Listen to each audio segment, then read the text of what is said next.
గౌరవనీయులైన ఆరోగ్య శాఖ మంత్రి గారు ప్రవేశపెట్టిన ఈ బిల్లుకు సంపూర్ణంగా మా పార్టీ తరపున మద్దతు ఆల్రెడీ ప్రకటించాం అధ్యక్ష. ఒకటే ఒక చిన్న సూచన పెద్దలకు చేద్దామన్న ఉద్దేశంతోనే నేను తీసుకున్నాను సార్. సరే, ఇవాళ ఇప్పుడే హరీష్ రావు గారు చెప్పారు, ఆర్గన్ డొనేషన్ ఎంకరేజ్ చేయాల్సిన బాధ్యత మనందరి మీద ఉంది. నేను ఒక వ్యక్తిగా, ఎందుకంటే అందరి తరపున మా పార్టీ అందరి తరపున కూడా నేను మాట్లాడలేను సార్, కానీ ఒక వ్యక్తిగా నా ప్రతిపాదన ఏంటంటే I will come forward sir.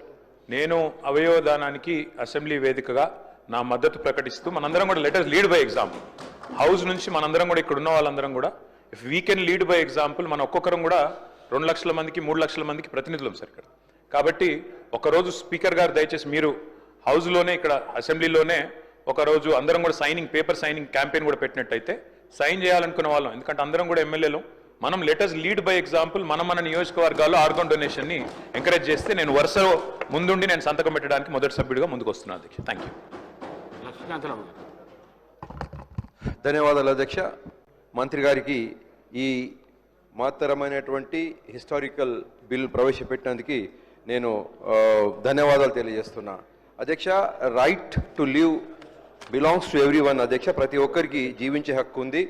అయితే పేదవాడికి ఆర్థికపరమైనటువంటి ఇబ్బందుల వల్ల జీవితాన్ని కోల్పోయేటటువంటి పరిస్థితి నుండి మనము బయటికి పడవేయడానికి ఈ బిల్లు ఎంతగానో ఉపయోగకరంగా ఉంటుంది అధ్యక్ష. కాబట్టి ఈ ఫైనాన్షియల్ కన్స్ట్రెంట్స్ అనేది దృష్టిలో పెట్టుకొని మనము ఈ లెజిస్లేషన్ చేయాల్సిన అవసరం ఎంతగానో ఉంది.